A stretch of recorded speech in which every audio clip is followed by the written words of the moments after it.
I'm Dr. Bruce Ellis Benson, the host of Unbecoming.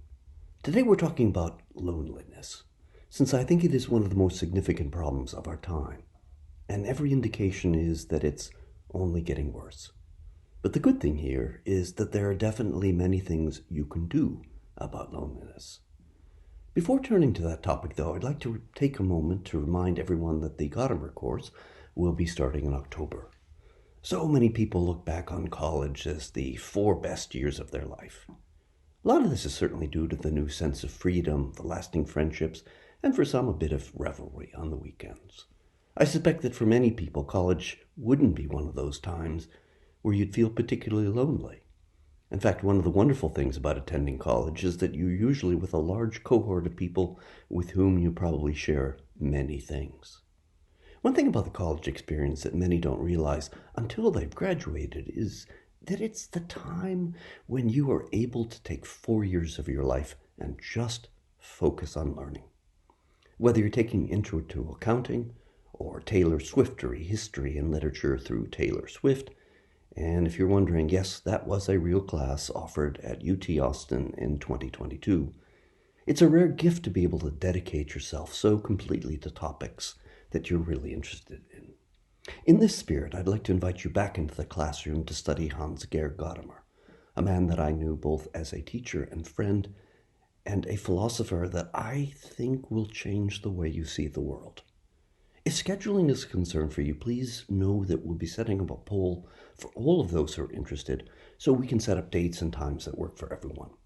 If the cost of the course, $200 for those who don't subscribe on Patreon, $160 for anyone who subscribes on Patreon up to October the 1st, please know that we are more than happy to work with you to make sure that resources do not present a barrier. For those of you that are interested, please don't hesitate to get in touch with any questions.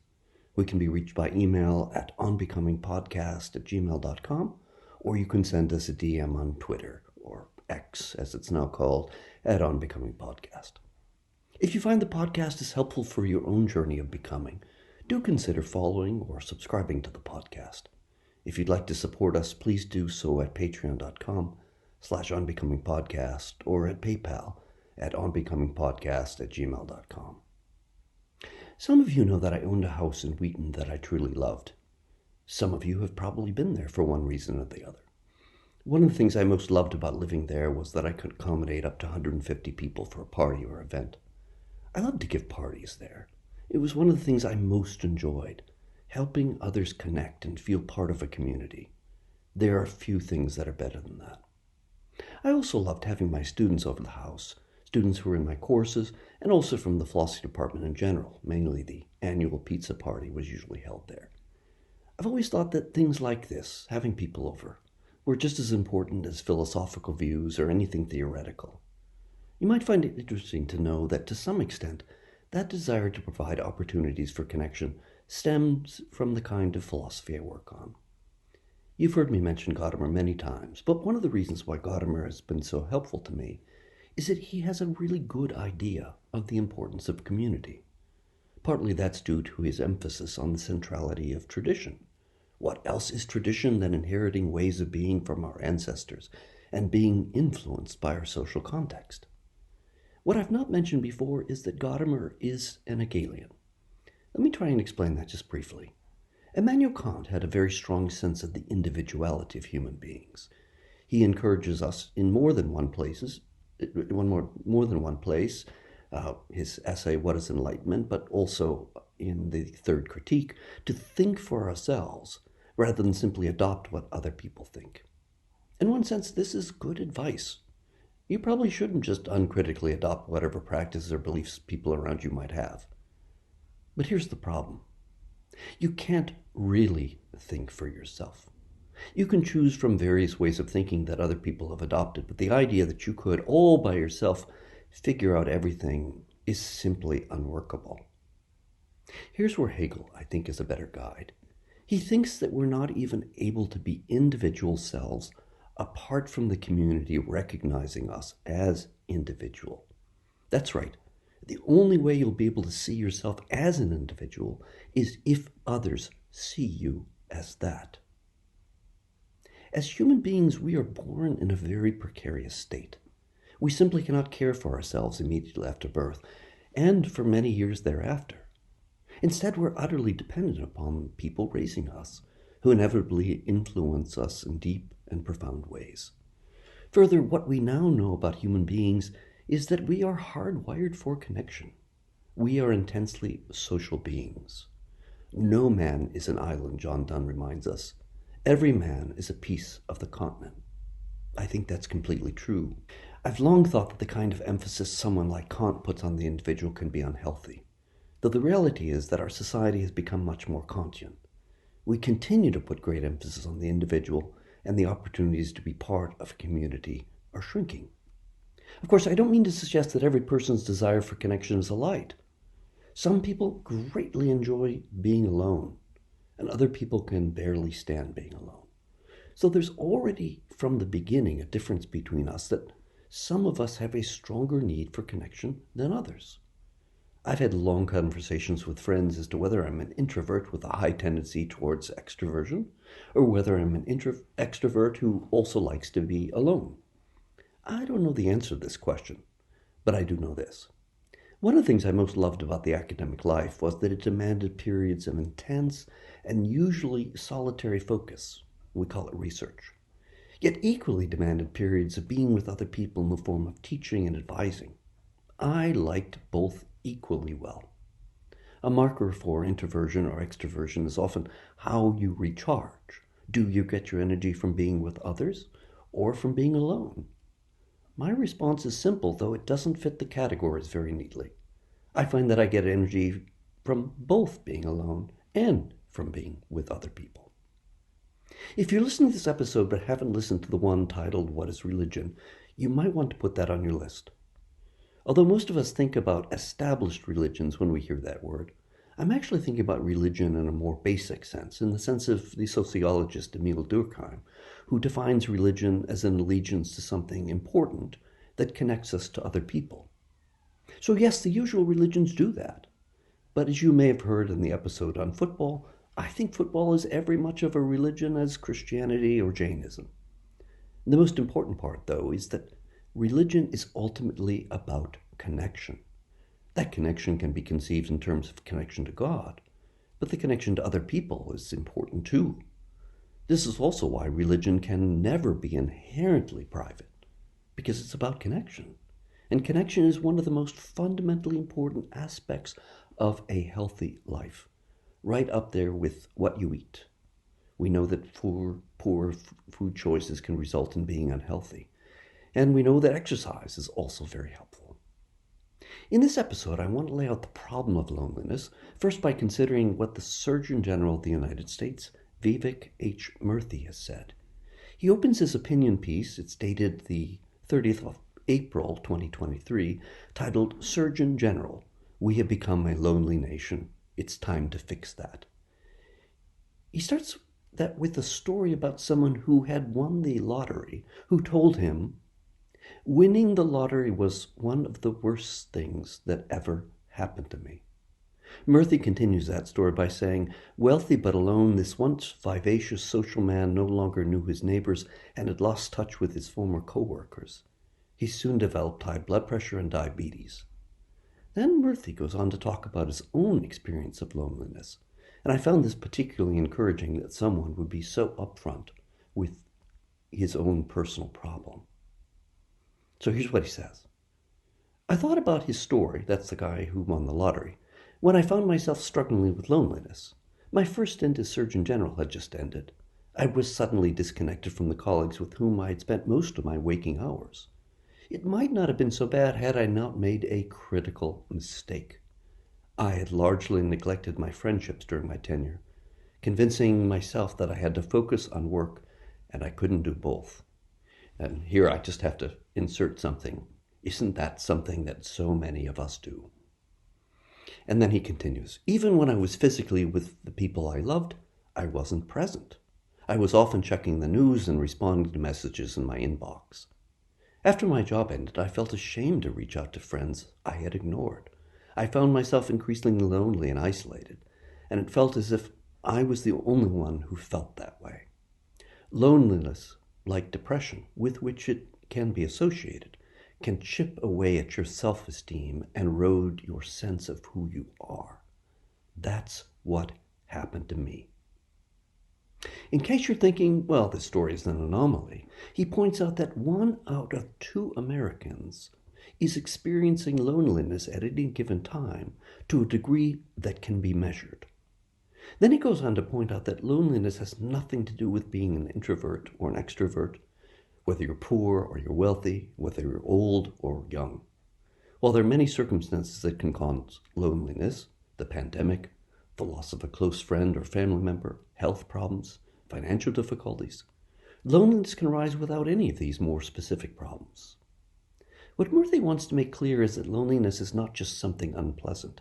It can literally cause your death. Lack of social connection often leads to depression and anxiety.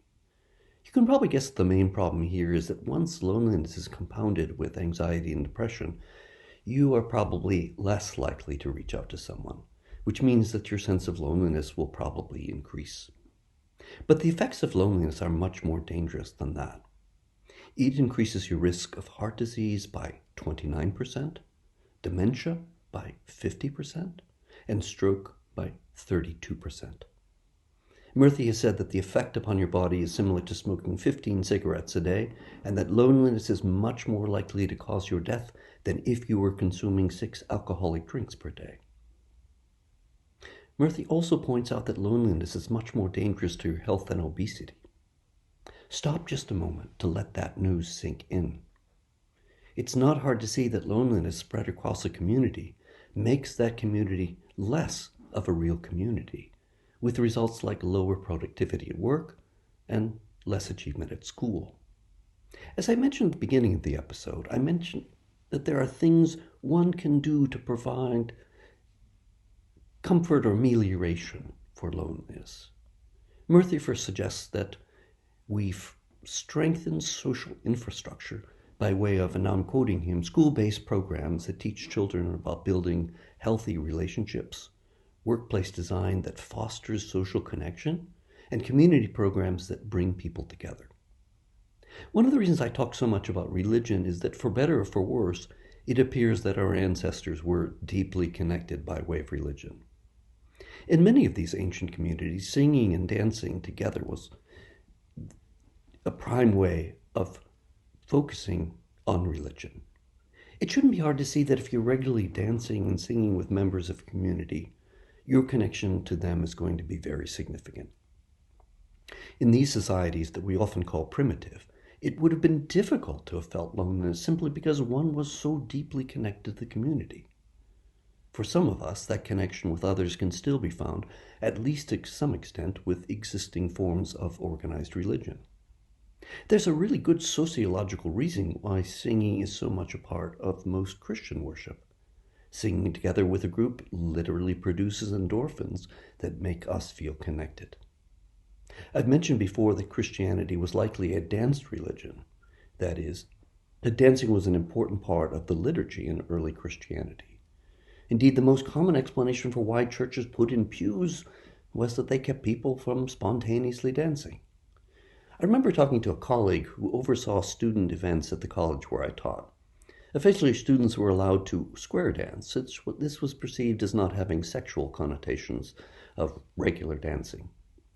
But as the person said to me, it's really impossible to oversee these events and actually keep students from dancing. It's something that just happens naturally.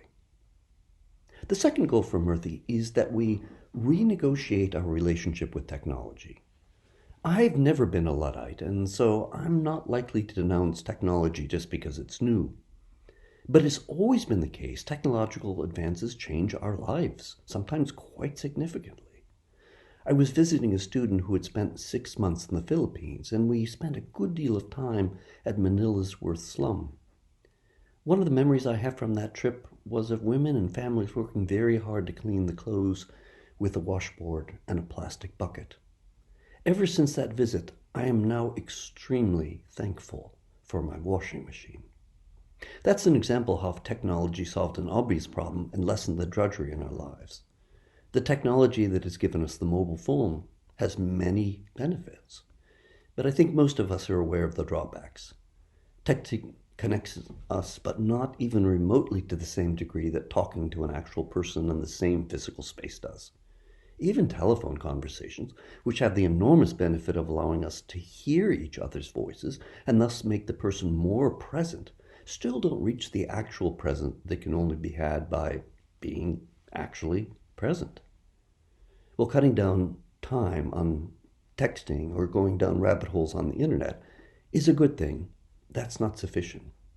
We have to replace that time with things that connect us more deeply, namely spending time with our friends, family, and neighbors. Murthy's third way of building connections is that we begin with small steps. He puts it like this. It could be spending 15 minutes each day to reach out to people we care about, introducing ourselves to our neighbors, checking on our coworkers who may be having a hard time, sitting down with people with different views to get to know and understand them, and seeking opportunities to serve others, recognizing that helping people is one of the most powerful antidotes to loneliness. Note that last point. Helping people is one of the most powerful antidotes to loneliness. If there's any takeaway from this episode, I hope that will be it. You've heard the reasons why I do this podcast, so I'm not going to repeat them here. But I should add that one of the main reasons for doing the podcast is that I'm hoping to connect people. Let me put this in a different way. While I do criticize various people in the evangelical world for not taking Jesus' teaching seriously enough, I only do that to the extent that I feel it's necessary to call out unhealthy habits or ways of being. My primary goal is that of uniting rather than dividing. One of the things I find so problematic about many podcasts is that they sound like the chief purpose is to instill fear and promote hatred. I'm not trying to do any of those things. Instead, I'm trying to help build a sense of community, since I think it's one of the greatest lacks in modern society. Murthy described his own journey from loneliness to more connection as follows. For me, it took more than a year of struggling with pain and shame of loneliness, but eventually found my footing. I didn't do it on my own. My mother, my Atreyu, my father, Haligari, and sister, Rushmi, called me every day to remind me that they loved me for who I was. My wife Alice reminded me that the light that she had seen when we first met was still there, even if I couldn't see it at times. And my friends Sonny and Dave continued to do video conferences once a month, and texting and talking weekly about the issues that weighed on our hearts and minds. One of the most profound aspects of loneliness is that it, by definition, cannot be cured by any kind of each person needs to look out for himself kind of thinking. Indeed, I think that one of the features of U.S. culture, its insistence on rugged individualism, only promotes loneliness. It is literally the case that the only way you can be less lonely is by being more connected to other people. In other words, it's not something you can do on your own. But having said that, the reality is that you can decide to reach out to other people. Loneliness is something that you can address, even with small efforts of reaching out to others. In an article titled, "We Know the Cure for Loneliness, So Why Do We Suffer?"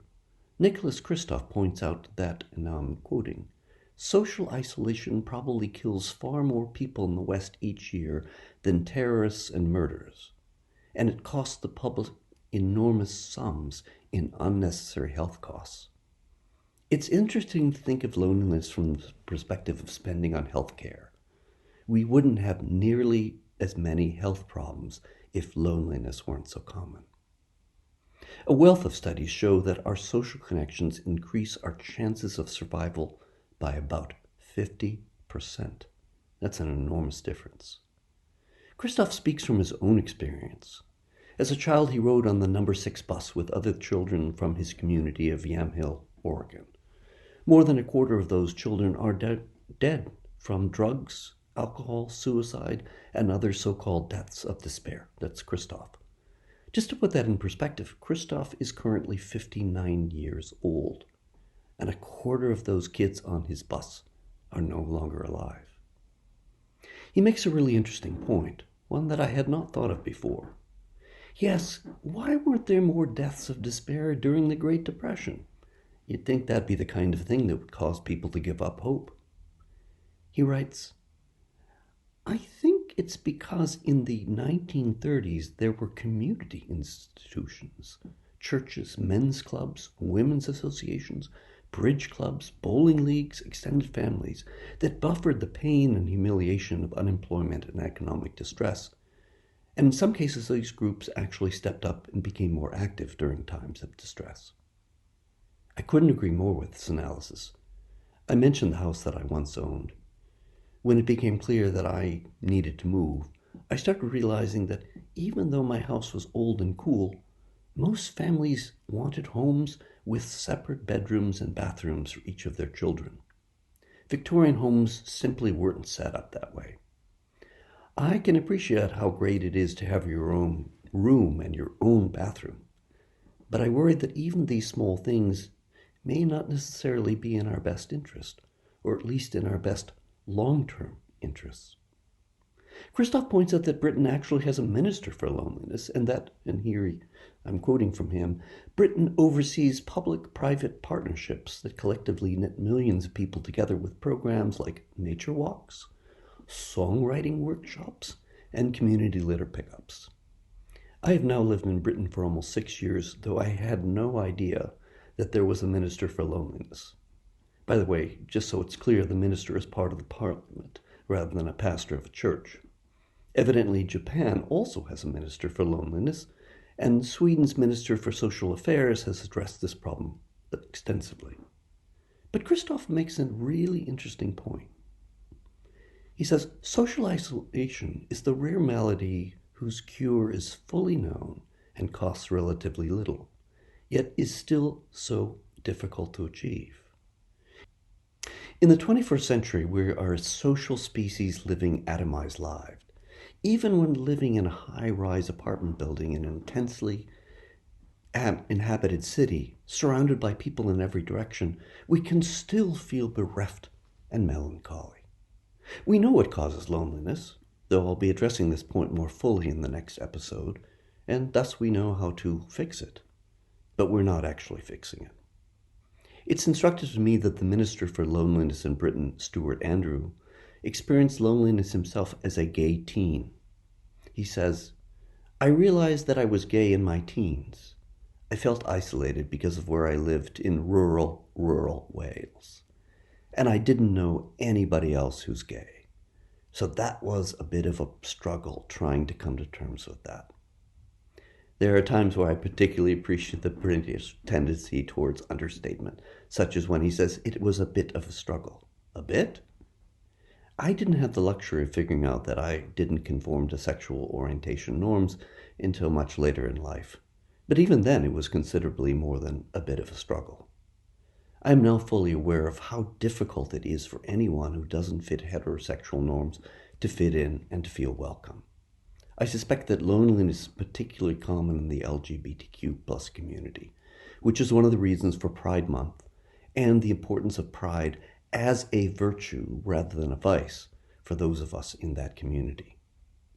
Not surprisingly, Kristof closes this article by suggesting that we return to what he calls old-fashioned patterns like eating meals together, holding parties, and volunteering to help one another out. All three are great ideas. But Kristof points out that addressing loneliness is going to take more than such efforts, as good as they are. He speaks of visiting the working-class neighborhood of Acton in London, where he went to a particular neighborhood center that hosts a family-style lunch for women and children. As Kristof points out, traditionally this role of community building was often filled in America or Europe by a local church or other faith institution, but the decline of religious attendance has left a gap. Again, this is one of the reasons why I've been talking about declining church attendance. It's not just an interest in religion that it's declining. It's that many of the former things that churches or synagogues used to do aren't happening anymore.